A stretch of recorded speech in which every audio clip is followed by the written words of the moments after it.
So I recently put something on my Instagram stories on this belt that we're painting here. It's just one I'm doing that's going to be for sale. And I was painting it, and I had a lot of people ask me if that was dye or was that paint. A lot of people thought it was dye just because of the way the coloring is on the belt. And I thought that I would talk about it just a little bit in this video. Is that the paint that I'm using, this is actually paint, it is not dye. And the paint that I use is Angelus acrylic paint. You could probably do the same thing with 5-Bings and acrylic paint or any other acrylics that you're using.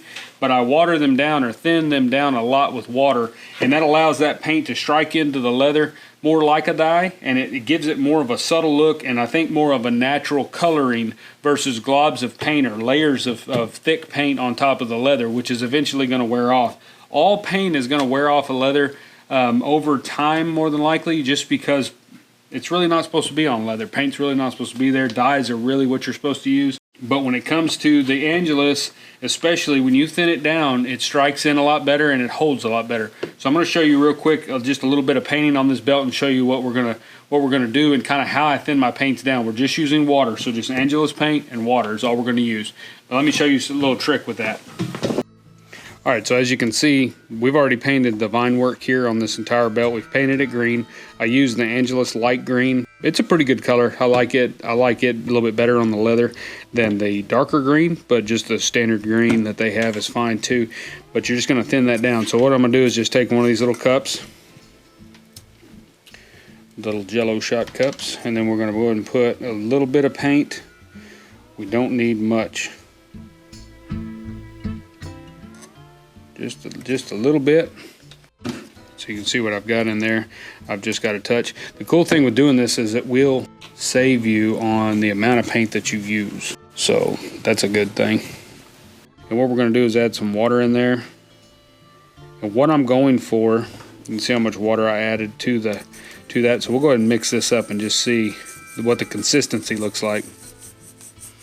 And that's what I do. I kind of go off of the way the paint feels. It should feel closer to a dye than an actual paint. So see, that's still a little bit thick. I'm almost going for like a watercolor consistency. If you've ever done any kind of watercolor painting, you want it fairly thin. So a good rule of thumb for me is it should feel kind of like dye. It should be about that consistency. And just mix it up good so you don't have any clumps.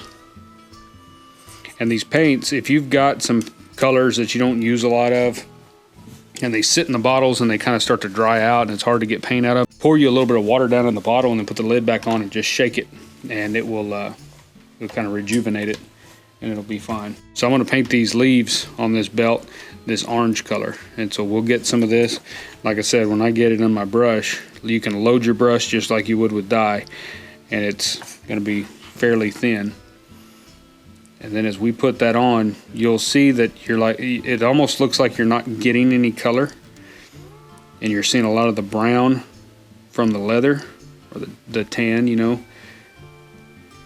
But you would be surprised, once that water dries and evaporates, it carries that pigment down into the leather, and you'll get this coloring like we did on that green. This little technique is really good when you're trying to blend colors. If you're trying to blend and kind of mix on canvas, so to speak, kind of mix as you're painting, this technique works really well, because you can transition from one color to another very smoothly and have it kind of have a gradient feel and go from one color to another very seamlessly without having a hard stop in between them. Now that's one coat. And so we'll let that dry and we'll go on to the next leaf. And if we want it just a little brighter or a little darker, you know, a little more rich color, we can go over it again. I went over the green, I went over it twice, and so that's 2 coats. I could probably go over it again and get a little more vibrant color out of that, but for right now I'm just gonna, I like the subtle tone of that green. And that's kind of what I'm going for on this particular belt. I'm just kind of playing with some ideas. It's kind of how I do stuff when I'm trying to figure out a new finish. I just kind of make something and stick it on the website or stick it on the sales floor, or just make it and stick it in a box. It doesn't really matter. I'm just trying to play with the technique, and then that way if somebody sees it and requests that, or if it's a technique that I want to do more again, I can offer that to our customers, and I've kind of practiced it, and I've got a little bit of a system. And of course, as I continue doing it, I get better and better at it, hopefully.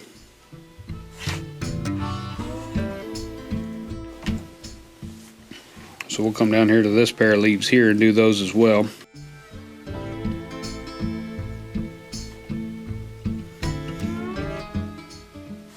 Like I said, as you're doing this, you'll see that you're not having the big layers of paint that you put a lot of time into tooling these elements, as far as the leaves and the flowers and the vine work, and you're putting texture on them and decorative cuts and liners and shading and all that kind of stuff. And then if you put thick, full strength paint on top of that, you lose so much of that detail that you did in your tooling session, that I really am getting to where I really prefer this method here, because it still allows you to see all of that hard work that you've put into the tooling.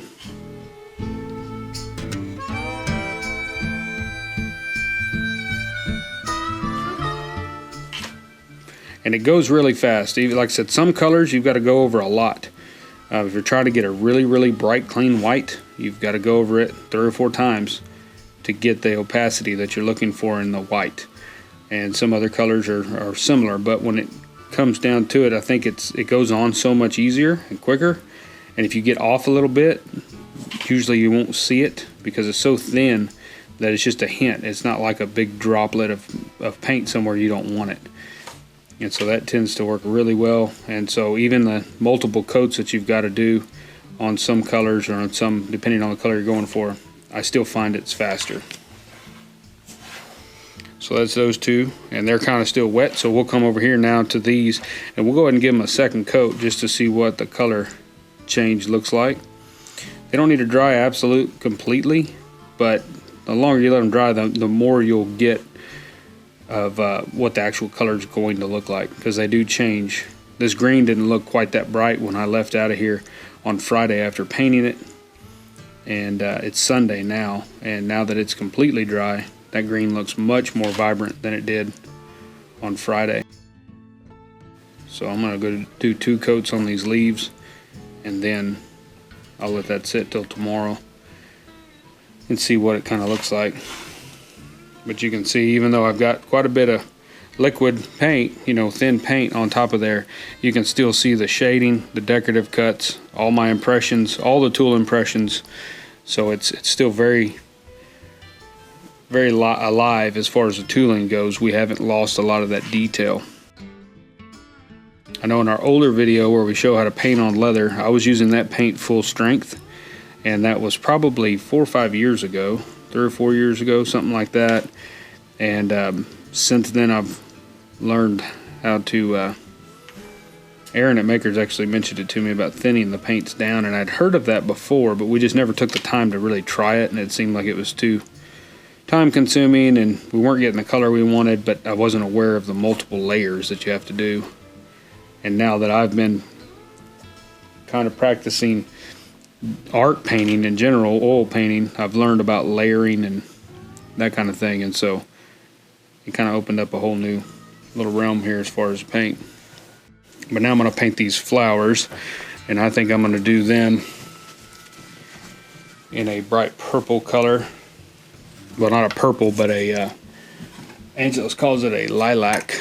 I'm going to try that and see. Hopefully I don't regret it, but it's a very light color. And see, this paint is very thick. You can see in there, it's just pretty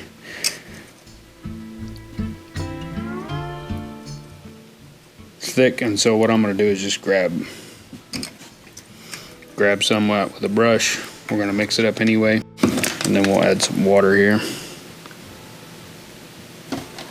That might have been a little much. And now we'll mix this up.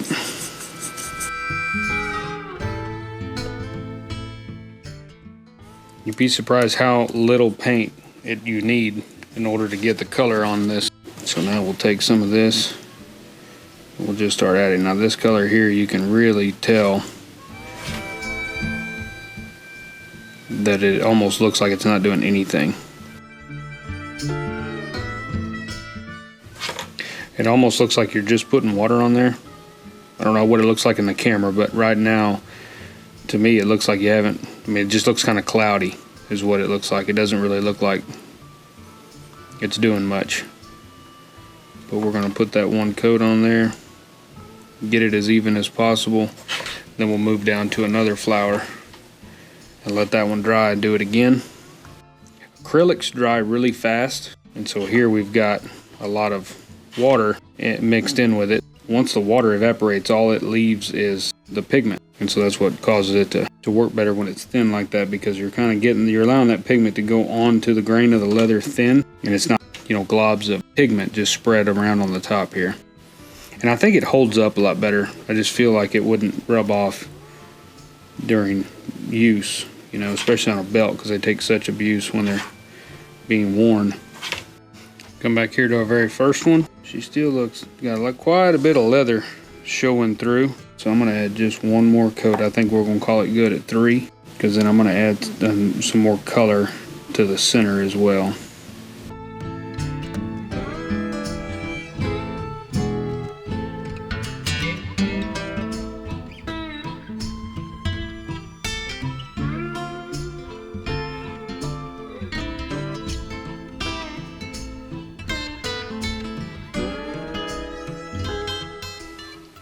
Those orange flowers have really brightened up quite a bit just in the time I've been sitting here. Now they really do look really orange, and so I'm going to come back and I'm going to catch those while that lilac color dries some, and catch the ones that I haven't done yet. Give that orange a little stir since it's been sitting there.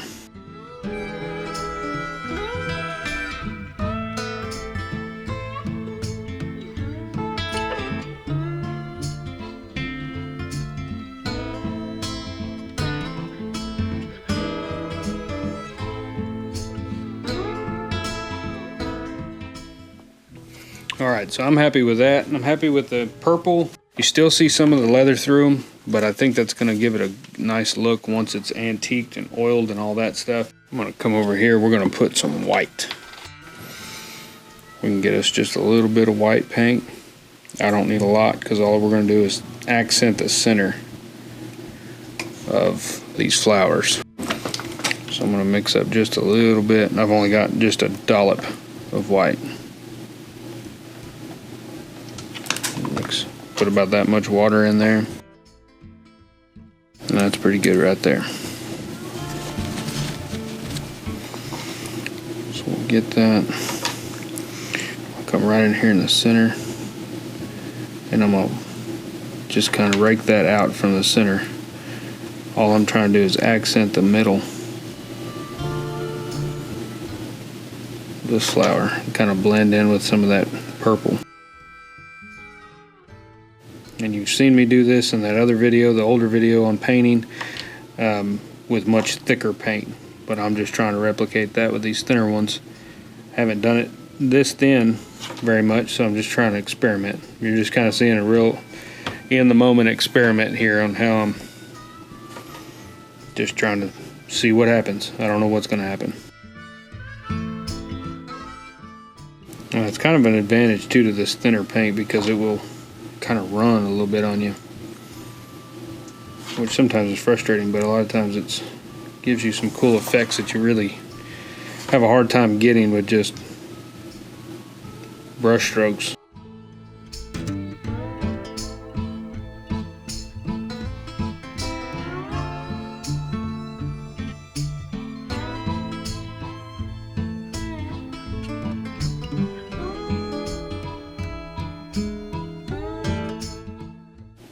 And the white is one of those colors that is for me, you got to add the most coats to be able to get. If you're looking for a really bright white, you've got to add the most coats of that color. I mean, all the other colors, sometimes you can get by with 2, like I said, but that white, man, you've got to go over it and over it and over it.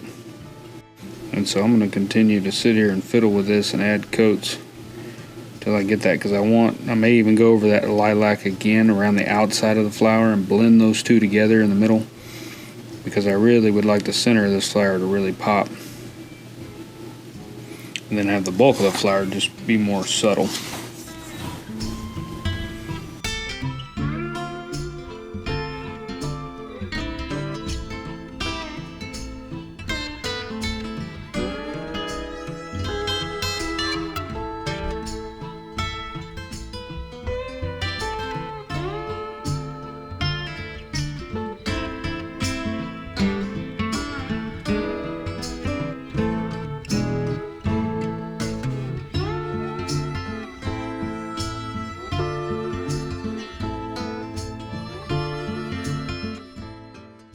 Alright, and I'm going to let that set. Now one thing you can do when you're done with these paints, you can take your leftover paint that's watery and just pour it right back down into the bottle. And then throw your cup away, and that will keep the paint in the bottle, especially on colors you don't use a lot. It'll just help keep it from drying out. And then just shake it, and I'll mix it all together, and it'll be fine. That's how I've done it for a long time, and tends to stay good.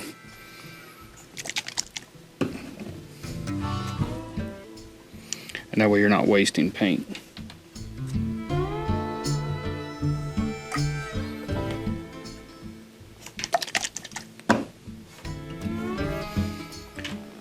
Now I'm going to take another cup, and I'm going to do this just real. We don't need much, we just need a little bit. And I'm going to get some of this pink.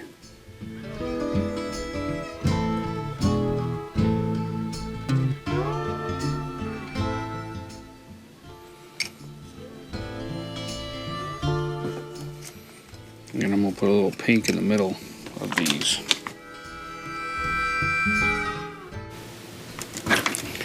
Flower centers. And I really don't need much, so I'm not going to mix up a bunch. And I'm just going to add a little bit right here in the middle.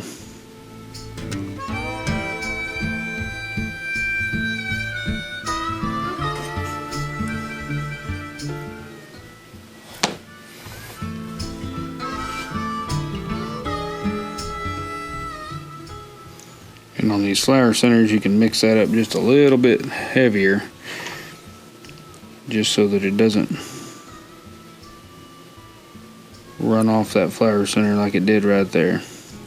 Good thing is, if it runs, you can pick it up with a paper towel and then go again.